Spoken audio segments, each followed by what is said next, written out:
Olá, pessoal, bom dia.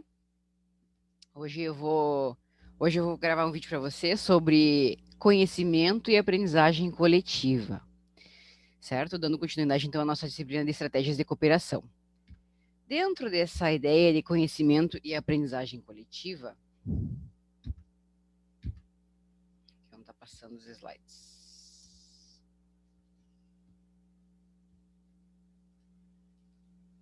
Opa, aí tá. Dentro dessa ideia de conhecimento e aprendizagem coletiva, nos traz a ideia de que as empresas elas têm uma capacidade de, além de trabalhar em conjunto, colaborando umas com as outras, quando elas trabalham em rede, elas também têm elas também otimizam a sua capacidade de aprendizagem. No momento em que uma absorve conhecimentos que a outra possui, por ter mais experiência no ramo, por ter mais tempo de mercado, enfim, por ter pessoal mais capacitado, né, com uma formação mais específica, voltada para determinados aspectos dentro da organização. Então, nós temos essa questão de troca de informações e de conhecimento entre essas organizações, e por isso esse é um, né, dos benefícios que nós vimos na aula passada, na aula anterior, e que nós vamos ver com mais profundidade agora, porque representam muito dentro do trabalho de redes, e não só esse, mas também a inovação colaborativa, representam ganhos significativos para as empresas que trabalham em redes, tá? Então, dentro desse contexto, nós temos ali que a habilidade de criar e utilizar conhecimento é uma importante fonte de sustentação de vantagens competitivas, sendo hoje considerada um dos recursos principais das empresas. A questão central que desafia acadêmicos e executivos é como deixar as organizações em condições de gerar e utilizar esse recurso. Então, de que forma as empresas, o objetivo do administrador, no caso, nesse sentido, né, de pesquisa, é entender e compreender como as empresas elas geram seus próprios conhecimentos internos, né, individuais, enquanto empresas individuais, e ao mesmo tempo como elas conseguem, a partir da geração desse conhecimento, implementar difundir esse conhecimento dentro da organização, como uma cultura, como uma propriedade da empresa, no sentido de fazer com que ela de fato funcione, esse conhecimento de fato seja implementado e funcione. E aí, então, que ele possa ser compartilhado com as demais empresas que pertencem à rede. Então, assim, pessoal, nós temos duas abordagens dentro da teoria, né? Que é do conhecimento organizacional, que é a gestão do conhecimento versus a criação do conhecimento. Na verdade, eu coloquei versus ali, mas na verdade uma não é contra a outra, mas elas se complementam, ou pelo menos devem se complementar. Esse, pelo menos, deve ser o objetivo das organizações, né? Que elas criem conhecimento, que elas tenham a capacidade de criar conhecimento novos, né? Que sejam significativos e que tenham um impacto positivo dentro da organização. E, ao mesmo tempo, que elas tenham capacidade de gerir esse conhecimento também. Porque de nada adianta a empresa criar conhecimentos e não implementá-los e não difundir dentro da organização esse conhecimento, fazendo com que ele beneficie a própria empresa. Sendo assim, pessoal, com base em Balestrin, Vargas e Fayard e também de Balestrin e Verschoor, 2008 e 2010, existe uma diferença entre essas duas abordagens, tá?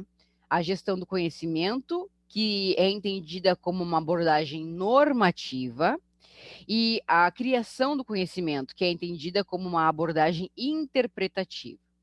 Essas diferenças, elas são fundamentais para entender a potencial contribuição das redes na dinâmica de aprendizagem coletiva. Então, primeiro, para nós entendermos como se dá a abordagem coletiva, nós precisamos entender como se dá a abordagem coletiva, não. Como se dá a aprendizagem coletiva dentro das organizações. É preciso que nós tenhamos claro o que é o conhecimento gerado dentro das organizações. É isso que é a ideia que os autores trazem. Eu preciso saber o que é criação de conhecimento, como ele se dá, e a gestão do conhecimento também, dentro de uma organização. E aí, então, eu consigo compreender o todo, né? Como esse conhecimento, ele se propaga dentro da rede. Tá? É isso que os autores trazem, certo, pessoal? Aí eu trouxe aqui, então, parâmetros, né, para nós sabermos como nós conseguimos identificar esses itens dentro das organizações. Tanto da abordagem normativa, que é de gestão do conhecimento, e a interpretativa, que é de criação do conhecimento, tá? Dentro das organizações. Então, na abordagem normativa, nós temos os seguintes aspectos, tá? Características. Estuda o conhecimento como um objeto ou bem, quando a empresa ela faz isso, né? O conhecimento ele pode ser controlado e gerenciado. Lembrando que a abordagem normativa ela é a gestão do conhecimento dentro da organização. Também ali o conhecimento ele pode ser manipulado, estocado e comunicado por meio de tecnologias de informação e comunicação. O conhecimento ele é externo e separável do indivíduo. Ou seja, o que está querendo dizer com ele é externo e separável do indivíduo, pessoal? Que ele não é intrínseco, que ele não está dentro da organização. Ele está nas pessoas que fazem parte da organização. Esse conhecimento, normalmente, ele vai vir de pessoas que agregam, que compõem essa organização. Então, esse conhecimento ele é externo.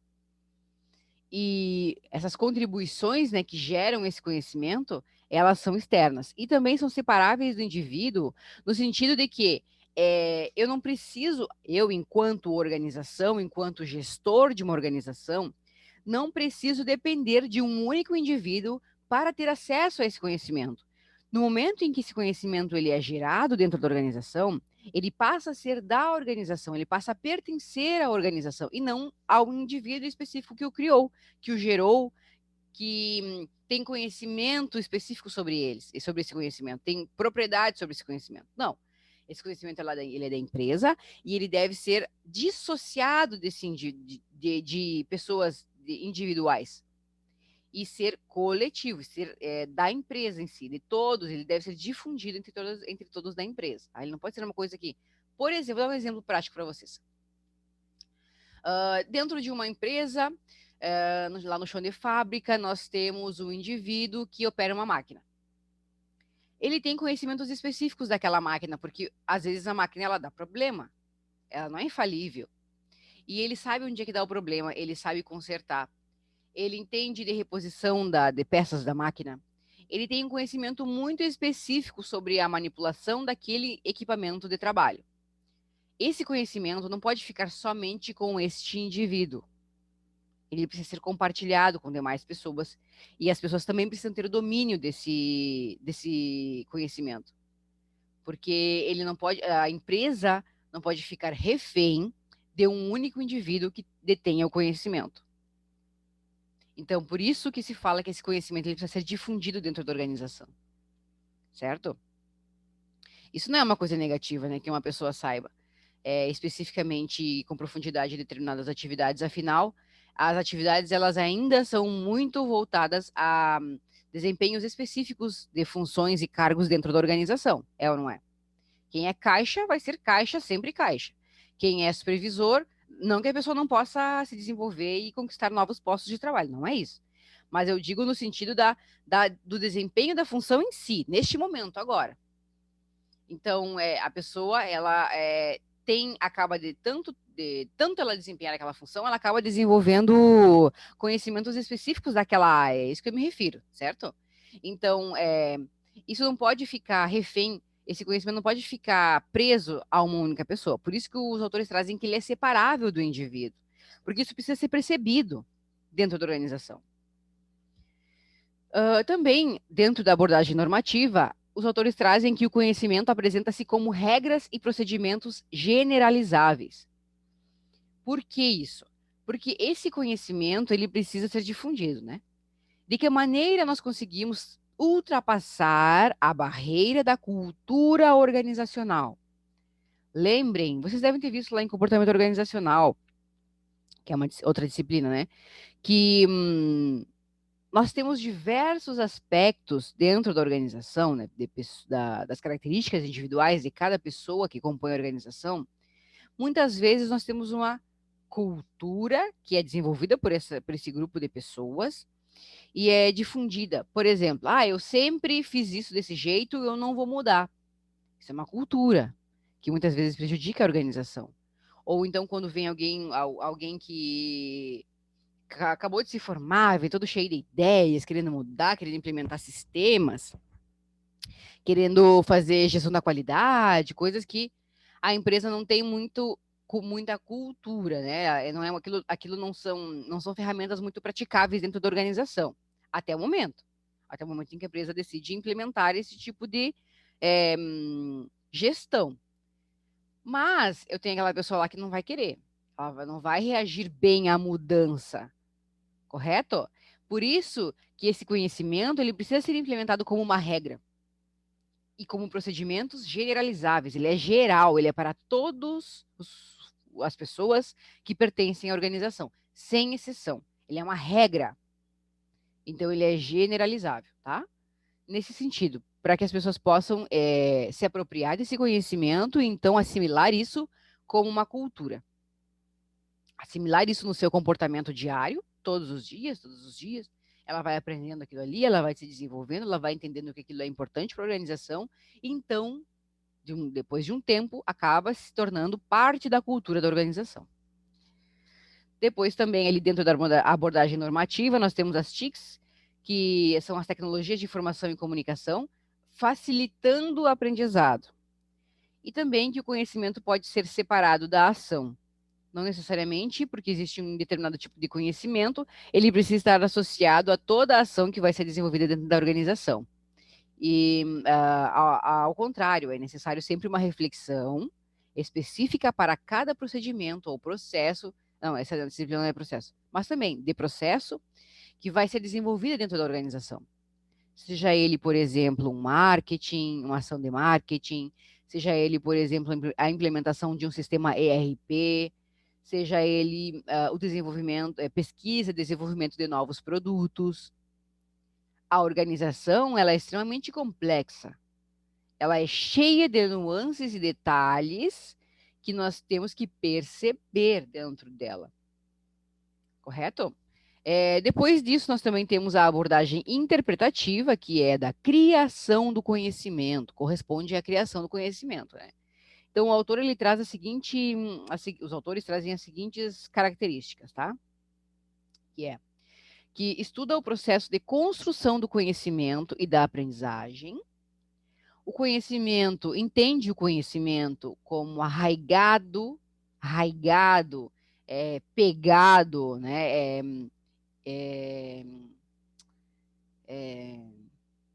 Colado, grudado, né? Arraigado nas práticas organizacionais e dificilmente pode ser gerenciado. As TICs apresentam limitações no que se refere à sistematização do conhecimento tácito. O conhecimento é inseparável do indivíduo e socialmente construído. Aqui a gente está falando da abordagem interpretativa, ela é bem subjetiva. Não é como a normativa, né? Então, ela traz ela compreende a criação do conhecimento. Então, é um outro aspecto, e não a gestão desse conhecimento, tá? Por isso, ela traz aspectos ali bem que contrapõem, né, a abordagem normativa. Depois, ali também, os autores trazem que o conhecimento é inseparável do indivíduo e socialmente construído. Por quê? Por que isso, pessoal, que ele é inseparável do indivíduo na abordagem interpretativa? Porque é a partir do indivíduo, de uma pessoa que detém determinados tipos de informação, acesso à informação ou conhecimento, que ela vai criar novos conhecimentos a partir da realidade em que ela está inserida. Qual é a realidade que ela está inserida? A organização. Então, ela vai, a partir do contato que ela tem com essa determinada organização, ela vai começar e das suas experiências, das questões do conhecimento assimilado empírico e também tácito e explícito, né? Aquele conhecimento que a gente tácito, aquele conhecimento que a gente aprende ao longo do tempo, né? Empírico, ele é adquirido através da experiência. E o explícito é aquele de conhecimento formal, tá? A gente aprende na faculdade, que aprende na escola, tá? Então, ele vai utilizar dessas ferramentas do conhecimento tácito e do explícito para, assim, criar novos conhecimentos. Mais as informações assimiladas do ambiente, ele vai criar novos conhecimentos a partir disso, tá? O conhecimento apresenta características situacionais e dinâmicas. ele vai depender, ele vai apresentar características porque são específicas de cada situação, de cada vivência, de cada acontecimento dentro da organização. As TICs, elas podem facilitar ou inibir o aprendizado, isso vai depender do tipo de conhecimento e de relação estabelecida, né, através das tecnologias de informação e comunicação, e do uso também correto dessas tecnologias. E o conhecimento é inseparável da ação, sendo tanto input quanto output da ação, sendo tanto, né, pontos de entrada quanto de saída da ação. O conhecimento, né, são pontos de entrada e saída de uma ação, eles pertencem à ação. E ali na abordagem normativa, nós entendemos que ele é separado, né, da ação. Ele pode ser separado, ele não precisa estar especificamente associado ao desenvolvimento, ao desempenho de uma ação dentro da organização. Já na abordagem interpretativa, não, ele entende o conhecimento como parte da ação. Ele faz parte do processo da ação dentro da organização. Bom, na verdade, são questões que nós precisamos entender, porque ambas fazem sentido, cada uma na sua perspectiva. Não existe uma certa, não existe uma errada. Existem perspectivas diferentes e que ambas fazem sentido. E é importante nós entendermos isso, porque nós precisamos saber de onde criar, de onde tirar, como criar conhecimento dentro da organização. E aqui, o Balestrinho e o Brechori estão nos dizendo que se cria o conhecimento, ele se cria a partir dos indivíduos que compõem a organização e do conhecimento tácito e explícito que esses indivíduos têm ao perceberem essa realidade dentro da organização. Já a abordagem normativa, ela nos diz como gerir esse conhecimento criado. E aí ela nos diz que nós precisamos pegar esse indivíduo que teve essas ideias brilhantes para a organização, que teve a capacidade de criar conhecimentos novos e separar esse conhecimento desse indivíduo, porque ele precisa ser difundido, ele precisa ser dividido com os demais da organização, para não depender unicamente de uma pessoa. Entendam que são etapas diferentes, são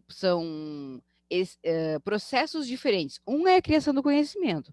Ela deve ser entendida e gerida de uma forma, a partir da abordagem interpretativa. Já a gestão desse conhecimento, ele precisa não obedecer, mas ele precisa seguir uma abordagem normativa e preceitos diferentes, separar esse conhecimento da ação, separar esse conhecimento do indivíduo, para que isso é gestão. Eu pego recursos, que nesse caso é o conhecimento criado, e eu faço a gestão. Eu faço o que é gerir? É mediar, é compreender o fenômeno, o objeto, né, em questão, e gerir ele da maneira mais racional e prudente possível, para extrair sempre o melhor dessas informações, desses recursos. Seja ele uma mão de obra, seja ele um conhecimento, seja ele uma matéria-prima, seja ele equipamentos, edificações que compõem a organização. Certo, pessoal?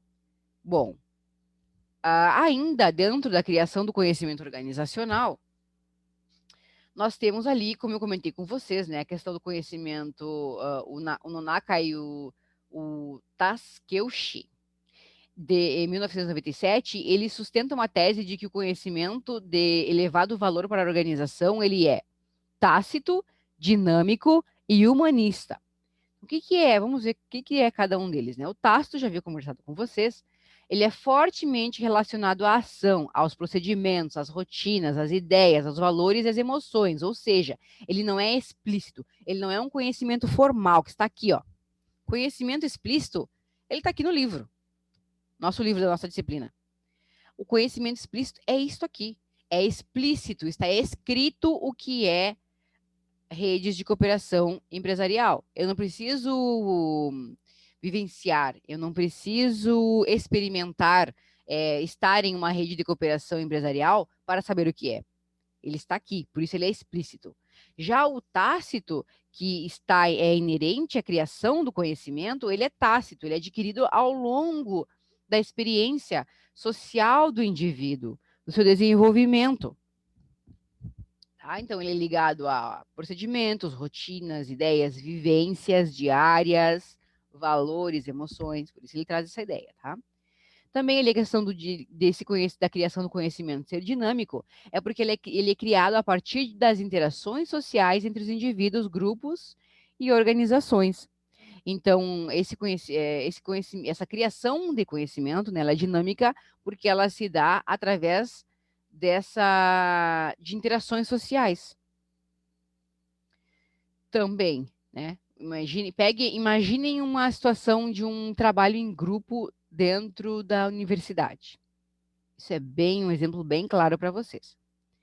Vocês têm, ainda mais quando o professor sorteia os grupos de trabalho. Por exemplo, quando a gente tem mais afinidade com uma pessoa, isso é normal, ter afinidade com os colegas de vocês. Vocês vão ter mais afinidade com uns, vão preferir fazer trabalhos em grupo com uns do que com outros. Isso é normal. Porque vocês têm mais afinidade, conhecem uns aos outros, sabem os pontos fortes, os pontos fracos dos colegas que vocês são mais próximos, até mesmo para o desenvolvimento de uma atividade. Tá? Então, vocês vão normalmente se associar com pessoas que vocês têm afinidade nesse sentido. Quando o professor ele sorteia os grupos de trabalho, muitas vezes as pessoas tendem, né, a ficar um pouco mais receosas porque não têm um conhecimento específico sobre a outra pessoa. Porém, o que nós temos que entender o que nós temos que perceber é que muitas vezes os trabalhos eles dão até mais certo do que com colegas que nós conhecemos, que nós temos mais afinidade. Porque o professor acaba com isso forçando interações sociais entre indivíduos que talvez não estariam relacionados, como é a realidade das organizações. Nas organizações, nós não escolhemos quem vai ser o nosso colega de trabalho, é a empresa que escolhe a partir de aptidões, da formação, de aptidões, de características desses indivíduos para os cargos, né? É assim que funciona o processo de seleção e recrutamento e seleção. Os indivíduos são escolhidos, digamos assim, né? São selecionados a partir das suas aptidões, da sua formação inicial, das suas aptidões e características específicas para cada cargo almejado. E a gente não escolhe com quem a gente vai trabalhar na empresa. Então, esses colegas eles vão surgindo na medida em que a empresa vai se desenvolvendo, vai contratando, e a gente não escolhe. Essa junção de pessoas que não se conhecem promove eu ia dizer mescla, mas não é mescla, é também uma mescla, uma diversificação de pensamentos, de opiniões, de conhecimentos adquiridos, né, ao longo da vida dessas pessoas que vão se juntar a partir dessas interações sociais. E isso vale para indivíduos, vale para grupos de indivíduos e para as organizações como um todo, certo? Por isso ele é dinâmico, porque ele vai depender dessas características individuais e da junção dessas características. Certo, pessoal? Também a questão humanista, né? Que é essencialmente relacionada à ação humana.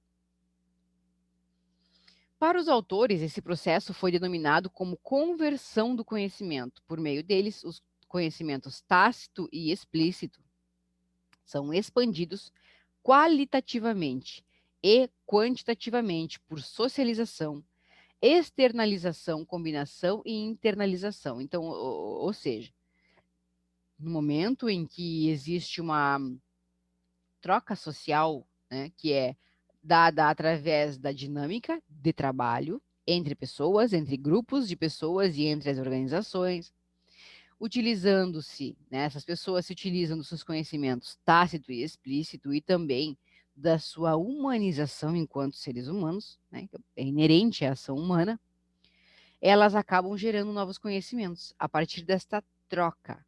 Quando existe uma troca entre as pessoas, quando existe conversa, quando existe diálogo, porque uma pessoa vai aprendendo com a outra a partir das experiências, das diferentes experiências de cada um. E quando isso é assimilado, criam-se novos conhecimentos, facilita-se, né, a criação de novos conhecimentos dentro da organização, porque as pessoas passam a ampliar o seu horizonte, passam a perceber o mundo e as suas ações e o seu trabalho, a sua atividade dentro da empresa de maneira mais ampla, porque eu conheço novas realidades, diferentes realidades das que eu da minha, no caso, né, de cada indivíduo.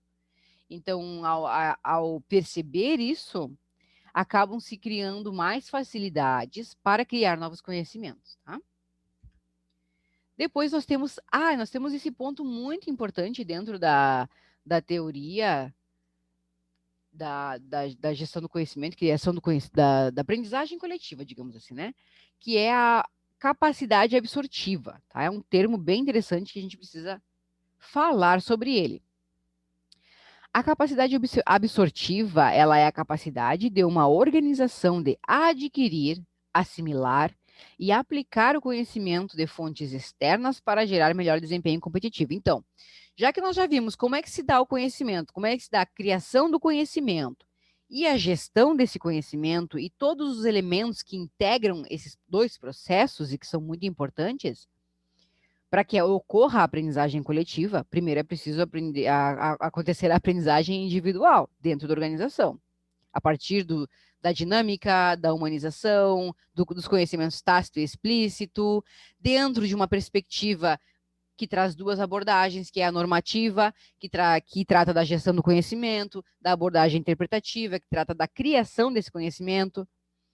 Juntando tudo isso, nós precisamos que a empresa em si tenha a capacidade de absorver esses conhecimentos, essa capacidade absortiva, que é isso, né? Da empresa adquirir, assimilar e aplicar conhecimento de fontes externas para gerar melhor desempenho competitivo, correto? Como lá na abordagem normativa ela nos diz que o conhecimento ele é externo, inerente ao indivíduo, a características específicas de cada indivíduo, nós entendemos que esse conhecimento é o próprio conhecimento gerado dentro da organização, que vai usufruir, óbvio, de experiências, né, de conhecimentos tácitos e explícitos de fora da organização, né, por cada indivíduo. Sendo assim, o papel das redes na capacidade absortiva das empresas associadas. Aí nós começamos a falar sobre aprendizagem coletiva. De que forma, né? Porque assim, ao participar de uma rede de cooperação, a empresa ela está fortalecendo a sua capacidade de absorver novos conhecimentos, tanto pelo relacionamento direto com os novos parceiros, como também pela necessidade que a empresa terá de se qualificar internamente para aproveitar oportunidades proporcionadas pela rede. Ou seja, quando a empresa ela começa a participar de uma rede, ela precisa também estar apta a participar desta rede. E para que ela possa aproveitar de fato esses conhecimentos adquiridos dentro a partir da interação, né, com outras organizações, ela precisa se qualificar para que ela possa corresponder e então obter a famosa vantagem competitiva, os famosos benefícios de trabalhar em rede de cooperação. E aí a gente entra então, né, nas redes de cooperação e aprendizagem coletiva, que nos traz a ideia de um espiral ou uma espiral, né, um espiral de criação do conhecimento, porque aí nos mostra esse espiral, ele nos mostra como esse conhecimento ele se difunde ao longo da rede. Bom, retomando então alguns pontos específicos, né, pessoal? Como, por exemplo, o conhecimento tácito, que eu já comentei anteriormente nos outros slides, mas eu vou reforçar aqui, agora no contexto da aprendizagem coletiva, ele nos traz a ideia de que é complexo e sistêmico ao mesmo tempo. Então, de acordo, né, com Nanaka e Takeuchi, para facilitar o processo de socialização do conhecimento tácito, a organização deverá promover uma intensa interação presencial entre os indivíduos e entre estes e o seu contexto. O conhecimento ele nasce em um nível individual, sendo expandido pela dinâmica da interação para um nível organizacional e, posteriormente, interorganizacional, como pode-se observar na figura a seguir. Foi isso que a gente viu ao longo dos slides anteriores, né? O conhecimento ele nasce a partir dos conhecimentos tácito e explícito de um indivíduo e dessa interação desse indivíduo com o meio, que é a organização, ou seja, ele é gerido, ele é criado e gerido primeiramente dentro da organização, de uma, individualmente. E aí, então, esse conhecimento é desenvolvido, ele é entendido por essa organização, e aí ele pode ser difundido para demais organizações que pertencem à rede, correto? A espiral da criação do conhecimento, ela segue essa lógica. Vamos ver se eu coloco o cursor para vocês aqui, ó. O conhecimento explícito, que é aquele adquirido de maneira formal, explícito, está claro, né, que é aquilo ali, e o que não é. E o conhecimento tácito, que é adquirido através da experiência, da vivência, das ações, das emoções do ser humano. Ou do indivíduo que pertence à organização, claro, né? Nós estamos falando sobre isso. A junção desses dois conhecimentos, o tácito e o explícito, gera conhecimentos que vão sendo propagados em sentido de espiral, né? Nesse círculo. Por que em círculo e não linear? Porque não, circular e não linear? Porque ele precisa ser difundido entre as pessoas que compõem a rede, que compõem determinados grupos. Então, se ele é gerido, é criado por um indivíduo, ele começa lá no indivíduo.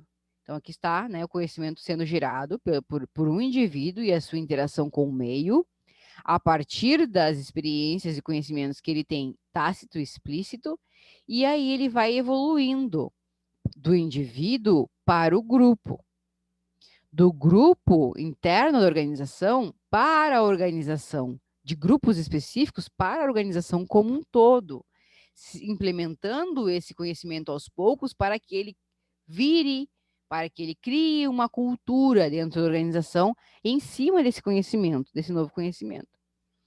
E então, a partir do momento em que ele é difundido entre a organização, ele passa para as demais organizações que compõem a rede. Certo, pessoal? Então, o nível de conhecimento, normalmente, ele tende a aumentar, mas ele pode também ser externo. Então, ele pode... ele funciona para os dois lados, no sentido de que ele parte do indivíduo na criação do conhecimento, correto? Para o grupo, para a organização e para as demais organizações que compõem a rede. Bem como ele pode ser um conhecimento gerado a partir das organizações, dessa interação entre as organizações. Então, esse conhecimento ele vai para as organizações individualmente, para os grupos que compõem essas organizações e para cada um dos indivíduos. Percebam, porque ele é recíproco. A troca de conhecimento, ela é recíproca. A partir do momento em que eu crio conhecimento dentro da minha organização, eu estou difundindo esse conhecimento, né? Estou propagando esse conhecimento para demais organizações. E a recíproca é verdadeira, digamos assim. Porque quando as outras organizações criam novos conhecimentos, quando as outras organizações elas implementam, elas percebem conhecimentos dentro da sua rede ou dentro das suas próprias organizações, esse conhecimento ele retorna. E ele retorna no mesmo sentido, primeiro para a organização como um todo, depois para os grupos que compõem essas organizações, até chegar no indivíduo. E é por isso que nós dizemos que é necessário criar essa cultura de geração, de criação e geração do conhecimento. Porque não é só criar, não é só demandar, mas também não é só ofertar, na verdade, né? Mas também é demandar, é aceitar esses conhecimentos externos e entender que eles são importantes para as organizações. Então, vocês, enquanto administradores, precisam perceber isso. Precisam entender que vão haver instituições, empresas, organizações que vão criar conhecimento, que vão ofertar esse tipo de conhecimento e que vão haver organizações que vão receber esse conhecimento também. E esse conhecimento precisa ser bem-vindo, porque ele vai gerar, muitas vezes, benefícios, se for próprio, né? Normalmente, uma rede ela se compõe de empresas afins, de empresas que são normalmente afins umas das outras, né, que pertencem ao mesmo mercado, ou seja, são do mesmo setor. Então, elas têm a contribuir umas com as outras, certo? Em termos de criação e gestão de conhecimento. Eu trouxe esse exemplo aqui, pessoal, da Redilar, tá? É um exemplo bem legal de aprendizagem coletiva. A Redilar é uma rede de transferência do conhecimento de aprendizagem coletiva. E a gente vai ver como é que funciona, tá? É uma loja de departamento de móveis, se eu não me engano. A Redilar, ela foi criada a partir do programa Redes de Cooperação, do estado do Rio Grande do Sul, tá? A Redilar, ela atua desde 2005 no segmento de varejo de imóveis. Conta com 28 empresas associadas, que representam um total de 51 lojas em 36 cidades do Rio Grande do Sul. A gestão das lojas é, na sua maioria, familiar, porque as empresas elas são familiares que aderem à rede, né? Mas a gestão da rede em si, ela é feita pela entidade administrativa que é denominada sede e por uma diretoria formada por associados eleitos por seus pares por um período de 2 anos. Esses pares, ou seja, são pessoas que pertencem às próprias empresas associadas, tá? Na Redilar, os associados eles se reúnem semanalmente com o consultor da rede e com os funcionários da sede, que é a associação, né? É a diretoria, digamos assim. As equipes de trabalho funcionam como fóruns para troca de experiências e conhecimentos para a criação de estratégias nas áreas de negociação com fornecedores, expansão da rede, marketing, capacitação de colaboradores e apoio operacional aos associados. Então vejam como é que funciona essa rede, né, de aprendizagem coletiva, onde eles se unem para criar novos conhecimentos, novas possibilidades, que todo um grupo de 51 empresas distribuídas em 36 cidades no Rio Grande do Sul vão poder usufruir. Sozinhos, eles talvez não tivessem essa capacidade de abrangência. Uma empresa só, que, como sabe, sozinha, vai contratar um consultor, vai parar, vai tirar colaboradores do seu serviço, né, do seu cargo, do desempenho das suas funções para pensar isso? Vocês acham que isso acontece na vida real? Vocês acham que isso é viável, as empresas estarem fazendo isso? Ou normalmente as empresas elas contratam uma pessoa específica para fazer isso, o que já é um investimento bem razoável, ou elas acabam participando de redes para facilitar a ampliação desse conhecimento. E outra, abordagens de marketing, expansão de rede geram custos para a empresa. Talvez sozinhas elas não consigam. Então, por isso, a importância dessa aprendizagem coletiva. Vejam o significado que isso traz de crescimento, de perspectivas de crescimento para as organizações. Nesse contexto, então, pessoal, nós temos aqui que as atividades elas são desenvolvidas por 5 equipes, né? Ali da associação. Aí são equipes de expansão, inovação, marketing, negociação e pontos de venda. Os associados eles são divididos entre as equipes e há a possibilidade de rotatividade a cada mudança de diretoria, visando a participação dos associados nas diversas equipes, até mesmo para que todos tenham conhecimento do que está acontecendo em cada uma desses aspectos da organização, mas que também possam aprender um pouco mais sobre cada um desses aspectos, tá? E aí ele traz ali esse quadro que fala o que é trabalhado em cada uma dessas equipes. Ou seja, na expansão, eles tratam do quê? Eles tratam da prospecção de potenciais associados, estudos de viabilidade e capacidade de instalação de lojas. Isso é bem comum quando se trata de rede ou de franquias. Aqui em Livramento, por exemplo, demorou um pouco mais de tempo para ter a Cacau Show, porque a cidade ela não comportava, pelo número de moradores, eu não lembro agora qual é o limite, porque, por exemplo, a Cacau Show ela é uma franquia, tá? Não é uma rede, mas é uma franquia, mas também ela usa esses exemplos. Eu estou dando o exemplo mais voltado para que vocês entendam como eles fazem a seleção dos municípios para se considerarem aptos a receber uma franquia, uma loja da Cacau Show. Até mesmo para assegurar que essa empresa vai ter sobrevivência, né, para o franqueado. Um dos fatores é o número de habitantes. Tá? Quaraí, por exemplo, não tem, ou não tinha, pelo menos nos últimos anos, capacidade de receber uma loja da Cacau Show, tá? Em função do número de habitantes. Não sei se agora tem já, mas a princípio, quando abri a Cacau Show aqui, não tinha, porque a moça é de Quaraí e ela veio para cá, para Livramento, para abrir uma loja da Cacau Show, porque em Quaraí ela não conseguiria abrir, não era uma cidade economicamente viável para abrir uma franquia, tá? É uma forma de estabelecer critérios, isso estou comentando com vocês. Também ali dentro da questão da inovação, eles tratam da promoção de treinamento e de capacitações dos colaboradores da rede. Então, veja, isso é muito importante, pessoal, muito importante mesmo. Lá na questão do marketing, na equipe de marketing, eles tratam de ações de divulgação da rede nas mídias, contato com agências de comunicação, apoio a campanhas promocionais da rede como um todo e de ações individuais das lojas.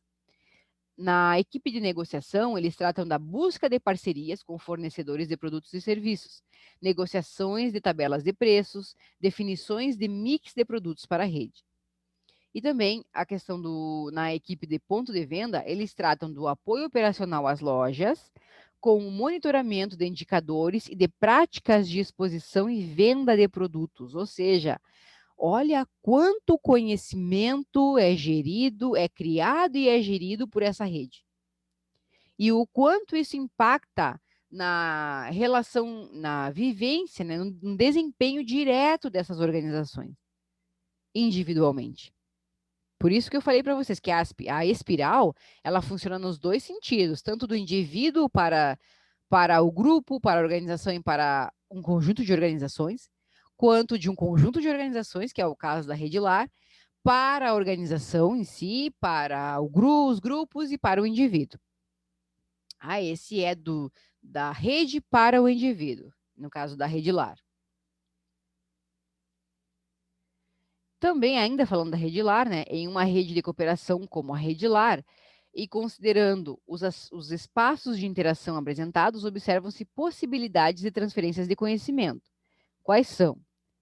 Nós percebemos ali que a transferência de conhecimento ela se dá entre os associados, o consultor e os funcionários da associação, entre os associados e os funcionários das lojas, entre os funcionários da sede da associação e as lojas, entre os associados, o consultor, os funcionários, os atores externos, como fornecedores e clientes. Então, nós temos diversas perspectivas de troca e transferência de conhecimento a partir de uma única rede de empresas.